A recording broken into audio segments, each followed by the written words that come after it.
I became involved in Civil War reenacting about 23 years ago.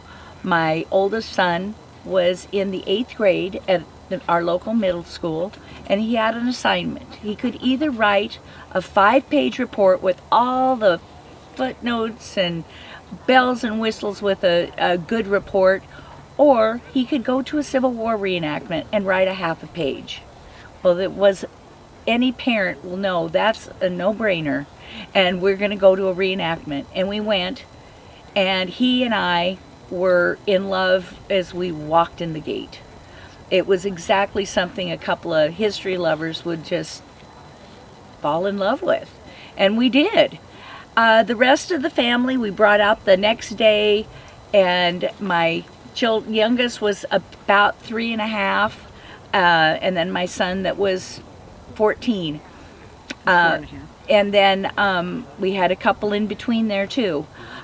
We brought my sister-in-law out with us. She loved it too.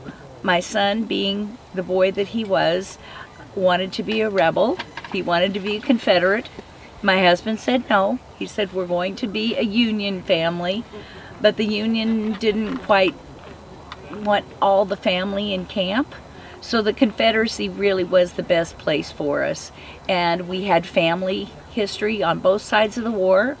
So we became Confederates.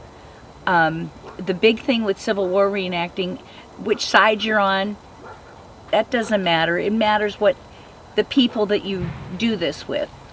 It's who do you want to be around? You're going to be spending 3 or 4 weekends a year with these people, and you want people that you want to have around your children. If you're young and single, there's party hardy units. Those are great for them. But if you have a family, you want to be in a family unit. We spent that whole summer going to reenactments, talking to people, trying to see what unit we would fit in with. We talked to a lot of people. Then we found the Maryland line. The Maryland line is a family unit. They loved our kids. And as a parent, you know, sometimes you don't like your kids. You have to love them, but you don't always like them. They loved our kids. And they took our kids over and said, here, these 2 wonderful men said, here, come over here, guys. Let me show you this knife. And another one said, well, let me show you this gun. And we fell in love with those 2 men. They were wonderful. They took our kids under their wing. They helped them along. And the whole unit helped each other. We all worked together as a family. And that was immensely important to us. My husband would kick and scream, I don't want to go. But he came along. I've got too much work. He came along. The first event, it was actually miserable because of the weather. And after it was just wrapping up, he asked me if I wanted to go to the Mercantile. And I said, sure. So we walked across to the Mercantile, and he bought himself a rifle. He said, if I'm going to do this, I have to spend as much money as I can, so I feel I have to do it. And that's how we kind of got started. But that's kind of how he told us he felt. Well, that's true. However, I overheard him talking to a friend after we got home, saying, you got to come out and you got to do this. This is the most fun I ever had in my entire life. Mm-hmm. I love this. And he told more than just that friend that. He'd tell people at a reenactment.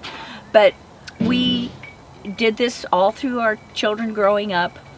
And our son that got us into this, we started at about 2000. In 2009, he was murdered in France on a vacation, and our family kept doing it because it was still a connection to Justin.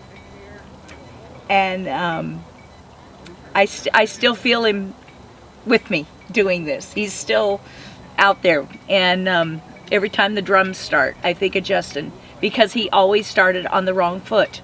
And we have He pictures. could not march. He could march, but it was the wrong foot. Yes. And so we have pictures where you'll see the troops all have their right foot up and his left foot up. And it just, he's still with me. And my children don't do it anymore. They've got busy lives and they just don't do it. Between work and home life, they're busy. And so sister and I still come out. My husband's passed now.